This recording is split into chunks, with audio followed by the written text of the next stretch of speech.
to South State Park now, and them Bears, bam, they won it last night. Yeah. They knocked that king off. He had won six championships, but he fumbled the ball last night. He made a mistake. He thought, let me tell you, Troy, what's his name? The quarterback? Tom Brady. What's his name? For the Bucs is Tom Brady. Lost to the Bears last night. Tom Brady. You who? Tom Brady. Yes, sir. Tom Brady thought it was the third down. Yeah. But it was the fourth down. They ran out of time. Chicago won by 1 point. That was off the chain. What do you have for us for sports today? About the same thing, man. Lakers look to clinch tonight against the Miami Heat. It's been kind of a lopsided series. As you can see. Don't say that fast. The Lakers are about to what? The Los Angeles Lakers are looking to clinch. No. But no, the LA Lakers, LeBron James and Anthony Davis are looking to clinch LA's 17th basketball championship, which would tie the Boston Celtics, the big rival of the Los Angeles Lakers in the NBA. So very exciting tonight. And on the piggyback on the game last night, yes, to see a veteran like Tom Brady, who's been through it so many times and has done it so many times, who can do it in his sleep, who'll probably be doing it when he dead in heaven or hell, wherever he going, he's still going to be running an offense. Wherever he going, he going to run an offense. For him not to know what down it was last night made me go, I'm calling Vegas. I'm like, okay, who know where the bodies is buried? Because that looked like a setup. Who know where the bodies is buried? The hell is going on around here? So, but congrats to your Bears. Bears moved to 4-1. Surprisingly now, so they first quarter of the season by first 5 games 4-1. So Bears are looking good. They looking good. I don't know why you put the surprisingly on it. That's Chicago. Southside. I don't know why you want to play like that. I know we haven't really won anything since 75, but still, we're in that punch. Yeah.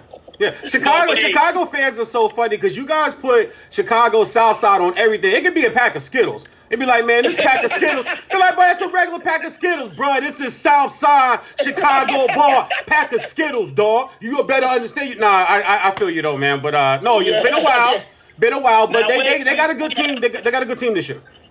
We have a legendary Laker in the wing that we need to bring out here right now. I'm so honored that he's going to jump in. I want to know what his take is on definitely what's going on with the Lakers. Like, ladies and gentlemen, get your hands together for the man himself, Mr. Byron Scott. Byron Scott! Bring him on. Wow. Where he be? Is he here? Wait a minute. He is here. There he is. There he is. Good morning, brother. What's up, brothers? How y'all doing, man? Great, man. How are you, Mr. Scott? You look great. I'm blessed. Michael, you know what, man? I feel good. I'm headed to do my workout like I do every morning with my partner and my business manager, and we just have a good time, man. And like y'all been saying, it's a blessing to wake up every morning, and I don't take it for granted. That's right. Man. I love the way that you said you be cussing on your show and shit, so I'm like, okay. I'm gonna put my $2 in the jar then. Let me get on. Wow. When I caught up with you yesterday, by mistake, my phone rang, and there you were walking. And I asked him, I said, how far you walking? He said, we just doing a short walk today, about 4 miles. I'm like, 4 miles?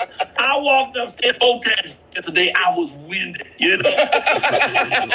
So you say you usually do like 7 mile, 8 mile walk in the morning? Yeah, today is an 8 mile. Yesterday was, like I said, it was a short one because we was pressed for time. So today we're going to go back to our normal. We'll do 7 to 8 miles a day, and then when we want to ramp it up, we do 10 miles plus. So it's a good day, man. You know, I like starting my day off that way, getting that exercise in. Then I'm coming back home, shower, and get ready for the rest of the day. I'm looking forward to slaying the rest of the day, no matter what it is. Yeah, wow. That's cool. When you wake up and want to do your exercise first, you energize. You ready to go for the rest of the day. Absolutely. I'm ready to tackle anything. What's going to happen with these Lakers tonight, though? Oh, come on, y'all know it. Look, I did Chris Bouchard and Rob Parker show a couple of weeks ago about a week ago before it even started. And I told them, I said, listen, they're going to win this thing in 5. I'm going to give Miami a puncher's chance because every team that Pat Riley ever coaches, they're going to fight, and they're going to fight till the end. You got a good player, a really good player in Jimmy Butler, and then they got a great supporting cast. So I knew the Lakers would slip on one game because that's just this team. This team, they'll win a couple of games convincingly, and then they'll take a big old exhale, like, oh, okay, we got this, and then at Miami, just like they did in Game 3, snuck up on them, right? Yeah. But then, I said they'll get it back together Game 4 and 5, and it didn't hurt that you had Jimmy Buckets, who was talking all that smack, talking about, they in trouble. I was like, man, that's the wrong thing to be saying, when you win Game 3. You do understand you got LeBron James and Anthony Davis over there, and those boys take that, they take that literally that you really think they're in trouble. Okay, so they're going to come back. But you got to give Miami a lot of credit. Those guys, they play hard, man. Yeah, man. I guess, they got that Chicago, South Side feel, where they just play. Hey, DJ, I'm with you. Every brother I done met say he from Chicago to South Side. I said, y'all got about 1 billion people from Chicago. From the South, like everybody live in the South Side. None of y'all lived in the nice neighborhood. Nope. I guess. Nope. Okay, I get it. I get it. He is a north side of Chicago. BJ, what would you? I ain't never heard a brother say he from the north side. That's all I want to say. Ever. BJ, what would your sports question be for Byron? Number one, pleasure doing the show with you, sir. Big fan. My uncle was a huge fan of yours back in the day. He liked Magic and Worthy, and I got the Worthy up right here because that's my Carolina connections. Kendall Marshall's my nephew, so I got to stay with my Carolina connections. Well, yeah, Kendall Marshall's my nephew, so big fan of yours, man. Your entire career and your coaching career. What would this championship mean? And we don't have to rehash it. You guys see who I got on. He was actually your rookie when he came into the league. Yes. You were the veteran assigned to Kobe Bryant to usher Kobe into the league. To me, Kobe's the GOAT. You can have LeBron, you can have Mike, you can have Magic, but I'll take Kobe Bryant to the day I die as the best basketball player I ever saw, hands down. And it's not even debatable with me. I don't even get to that conversation. But with everything that happened this year, what would this championship, other than 17, really mean to the Lakers organization, to a legend Laker like yourself? Well, listen, after losing in January, after losing one of the greatest players that ever played the game, and Kobe being Bryant, and that team kind of rededicated itself right then to the rest of the season playing for him and the Bryant family, Vanessa and the girls as well, which was a big shocker to all of us. Like you said, I was his mentor his rookie year. For 20 years, we just had an unbelievable relationship, and it was an honor to coach him his last 2 years. So for them to come and win this championship this year, I think it would mean an unbelievable great deal to the city of Los Angeles, because everything that we went through this year, man, not only us, but the United States of America, everything that we've gone through this year, starting out with that in January and ended up with the COVID-19 and all the other things that we've gone through. We won't even get into politics because I think it's crazy on how the world kind of views us now, one of the most powerful countries in the world, and they're looking at us like we're a joke. But I think this championship would bring a whole lot of people back together. And for the city of Los Angeles, it would just make us feel so proud of this team and what LeBron and AD and the rest of those guys were able to accomplish. And to do it in his honor, I think would be unbelievable. So I'm looking forward to them clinching this thing tonight. I'm going to bring out, at halftime, I'm going to get my bottle of wine out. Yeah. And the wife going to sit there and look at the game. I'm going to just sip on it until this game is over, and I'm going to celebrate it that way.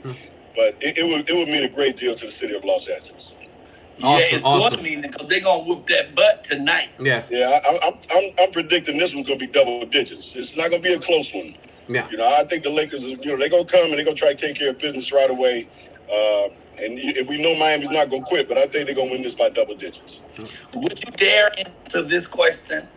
Who's the best, Michael Jordan or LeBron?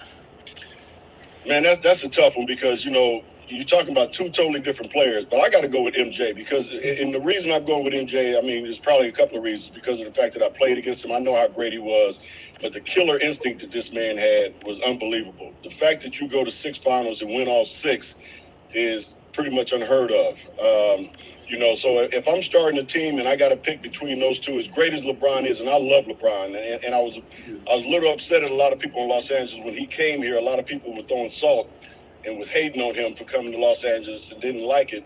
And a lot of them I understood because they're Kobe fans. You know what I'm saying? I understood that. But you just got one of the best players in the history of the game to come to your team, your organization, and get us back on the map, and you're going to be hating on him?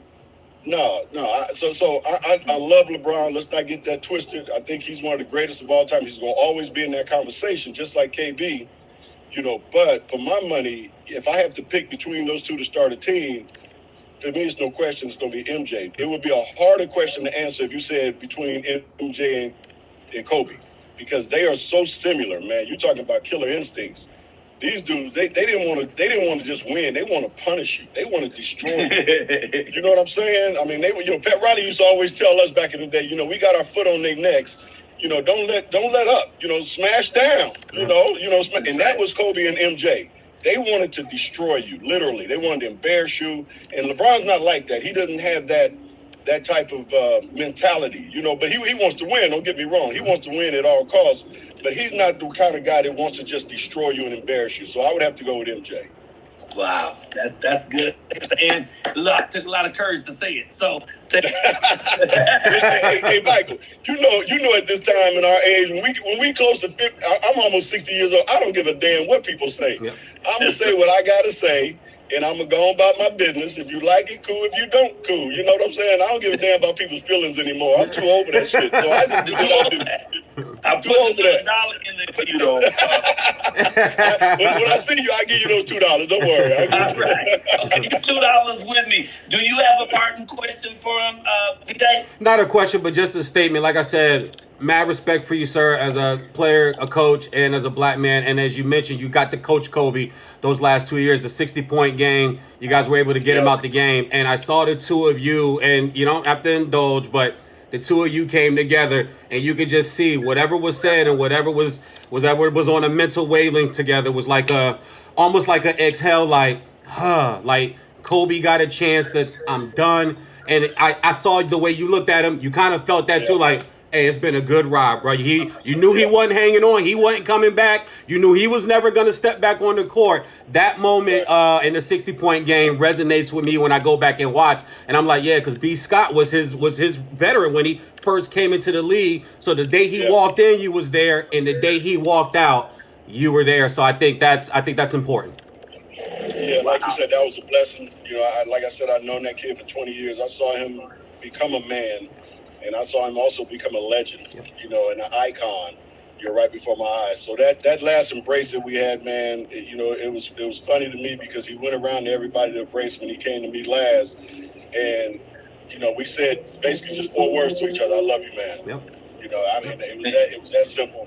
And it was a magical moment for me to see him go out that way because I don't think we'll ever see anybody that's retiring that will go out with that type of performance in the history of the NBA again. Not in our lifetime. No. If Michael Jackson was a basketball player, boom, that's what that was right there. The best of the best. Yeah. And all of a sudden we saw him leave. But he still is in our spirits and our heart, brother. And we thank you so, man. Thank you for doing this, brother. I'm so appreciative. Thank you. I go back. I got you, brother. Anytime. And DJ, it's a pleasure meeting you as well. Pleasure, sir. Pleasure. Congratulations. Congratulations on the recent marriage too, brother. Congratulations to you. Thank you, brother. Yes, sir. Thank you. I appreciate it. I got a beautiful wife, man. Yep. I mean, just beautiful inside and out. So I'm blessed. I'm blessed. Thank you, brothers, for having me on. I need you to say one thing before you go. Our slogan around here: woo, woo, woo. Oh, come on now. Woo, woo, woo. Byron Scott was here with us. Thank you, brother. I talk to you so much. I love you and I appreciate you, man. Thank you. We're going to kill it tonight, Lakers. Yes, sir. Yes, sir. Thank you, brother.